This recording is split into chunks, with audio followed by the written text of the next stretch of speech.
All right, Coach Bowman, happy to have you here with Shimoda 2 TV. Happy to have you. No, happy to be here. Every time we're at Green Tech, they're just great games.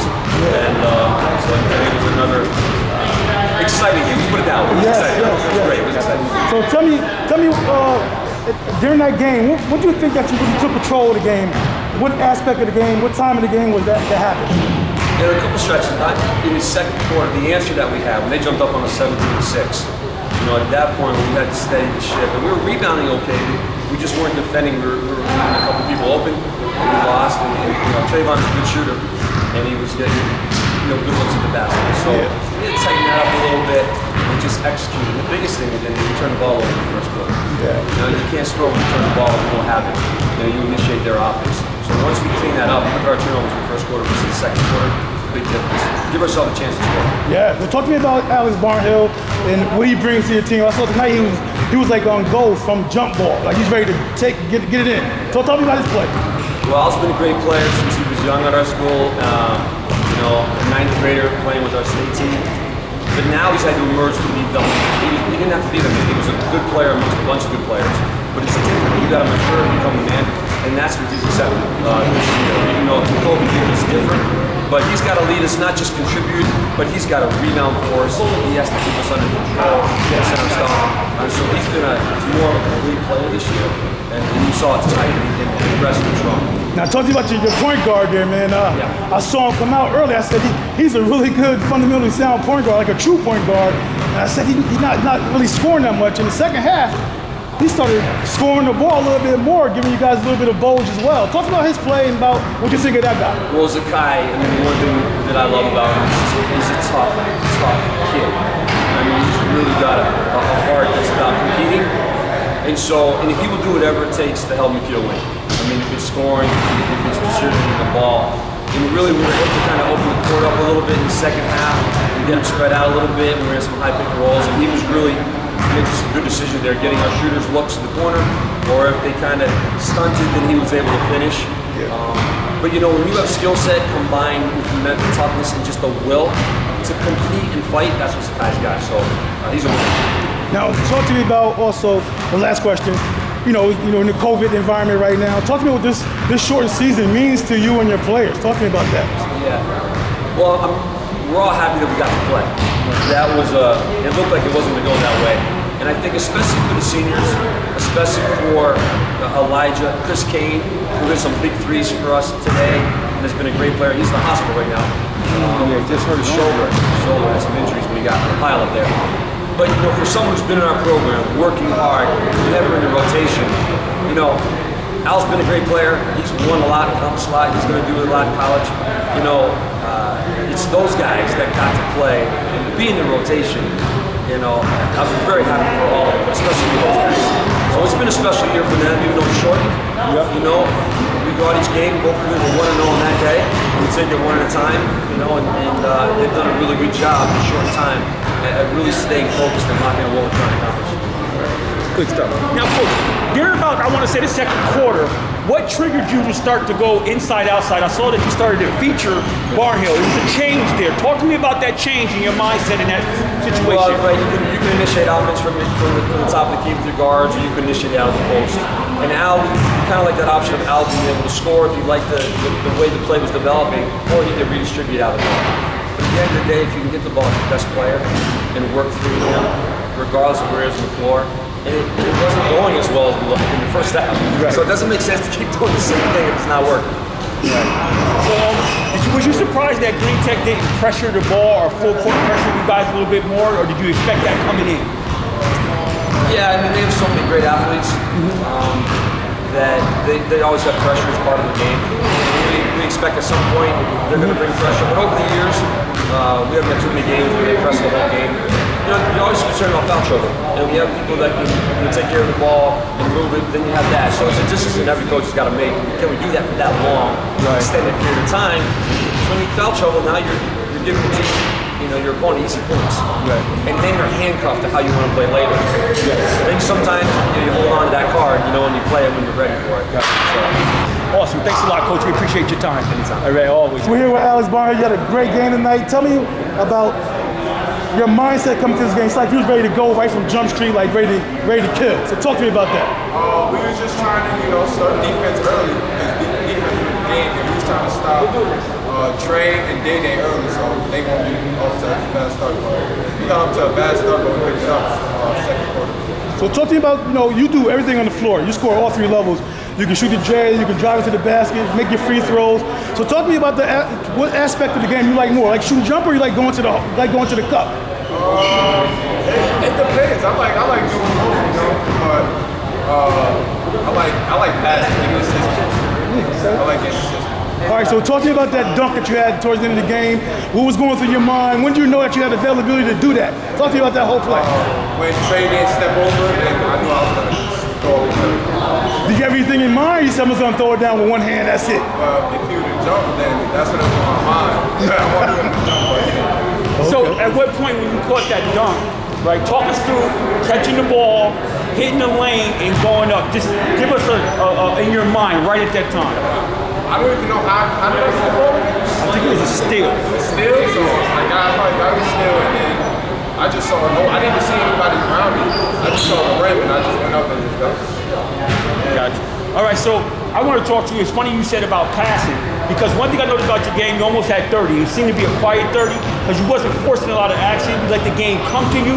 You got your teammates involved. Talk to me about that mindset. Is that maturity over the years, or is that something that you always kind of played like? Yeah, it's definitely maturity because like my 10th grade year, that's when I was like rushing a lot and trying to get my buckets off. But if I get my teammates going, because they can shoot, so the other team's gonna have to respect the jump shot, which will open up the floor for me as well. Awesome. Thanks a lot. Good job. Here was Sakai Falling, man. You came out today, man, really a patrol point guard. You almost like a true point guard, I like to say. Talk to me about, your mindset coming to this big game day. Green Tech has some horses, some athletes. But talk to me about your mindset coming into this game. We just came out. We were looking to not turn the ball over, like team defense, and stop scoring 34. Get them at least trying to get some amount of shots as they can, and we win from that. Okay. So what part of I saw you attacked the basket really well. In the first half, you wasn't finishing. The second half, you started finishing those same type of movements. What do you think you bring? What do you provide to this team for Mekeel this year? What are you providing for them? I feel like I'm just out here to get my teammates open. We got a lot of shooters, so I know if I can get it to them, they'll knock down shots for me. Got a lot of contributors. I can pass the ball to when I drive, and when I need to take control, I can. So that's what I was doing in the second half. So are you confident in your ball handling skills? Because you was handling that pressure pretty good. Yeah, So. I work on it a lot. Okay. So Green Tech at some point in the game started to make a run, right? They had put their full court pressure on you, went on the 6-0 run. What's your mindset at that time, and what are you thinking when you see the score start to go down a little bit? I was just thinking that I need to get my teammates involved, tell them to get open, and not leave me by myself. And when I get it to them, I can get it back and work with that every time. So it was a couple times where you hit the crease. Is your mindset, once you hit that crease, you're going downhill from here? Because we see you go downhill, absorbing contact and finishing that cup real strong. Whenever I go downhill, I'm always looking to score. If it's not there, the kick out's always there because they like to collapse. So it's there a lot. And final thing, you're a strong rebounder from that guard position from being your size. Talk to me about the mindset of going in there, towering with those big guys and being a strong rebounder from that position. My coach told me going into this that I need to rebound to be contributor. So I had to go after every board, see everyone I can get to help my team out because it's kind of small compared to them. They're all athletes. Just had to get in there and fight. Good job. Coach Jones, now it's like your third game here. What are you expecting to get out of this season? It's COVID. So talk to me about how that affects your play and everything else. It's a short and compacted season, and a lot of the guys need to be taught. And now we're going to phase of being teaching within the game. And that's like I said, I have 3 guys with active varsity experience on the team. So this is kind of season this is looking at. As long as the guys continue to be coachable, they'll get better. Now, when you came out the game, like you was ready in full season form when you first came out, man. You were up to a sizable lead and they got away from you later on. But talk about the play of some of your players on the team that played well today. Absolutely. I haven't saw the scoreboard with a loss. I can say anybody played well. As part of the game plan, we told them second chance points as long as they're killers. We just had math class in the second chance points. We had 17 offensive rebounds that equivalent to 34 points. Talk about we had practice, we got the rebounds. Instead of just dribbling wild, chinning up. We had 4 turnovers with that. That's 8 points right there. That's the game right there. Right. That's the stuff that we talk about besides practice. It's hard to talk about in practice compared to the game. Because you can see the game to understand why we're stressing. Okay, so what are some of the things that you can do that you saw in this game that you need to fix? What are some of the things? So just continue to talk about just effort. Rebound running his good drills. Just talking about boxing out effort and running the ball really like the team. And now your big fella came out on fire. I think he had like 17 first half points. I think he only managed to probably like monster of 4 points. What do you think you could have done or should have done differently to try to get him more touches or get him more involved in the second half? Well, it was tough to come down and start playing 1-on-5 and then he gets the ball. In the first half, he first come to him, whereas in the second half, he got hot. He controlled the ball, be able to do everything by himself. And you got to be able to play with the team. That's what he did in the first half. In the first quarter, all the way up to the so I this was on.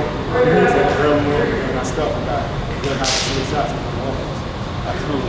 Now, in hindsight here, did you think that maybe you should have pressured them a little bit more or brought the press a little bit more in this game, or what was your thoughts on that? Press, like I said, we had a short team. We had a short bench. Players in foul trouble without the press. Simple as that. Players in foul trouble without the press. Yeah. So, talk to me about the rivalry that this is going into playing Mekeel every year. You guys had a barn burner up in there last year. I think you guys split last year, if I'm correct. Talk to me about the rivalry that started to develop between two programs. When you take the field, guys who take it over, it's a great two teams. Two coaches, Chad and myself, and totally around that. It's the same person. Just look forward to this year, definitely too. Even prior to this year, us having a schedule issue, we even thought about a 7-game series. That's good stuff. Now, unfortunately, we heard that for the Suburban Council playoffs, you guys are on the outside looking in. Kind of talk to me about that and what your feelings towards that a little bit. It's no answer. That's reasonable. It's equivalent to sections. I don't understand. Gotcha. And like I have received a few phone calls from the Suburban teams in regards to playing games this week. But if we're doing a Suburban Council tournament, the only thing that changed is different. It's a Suburban Council tournament compared to the double sections. Yeah, I totally agree with you there. I don't see why it would be an issue. I would like to have you guys invited, one of the top programs, one of the most competitive programs we would like to see in that playoff series, considering the COVID situation. I thought some amendments could have definitely been made to include you guys. So, thanks a lot, Coach BJ. It's always a pleasure. You're always gracious to us.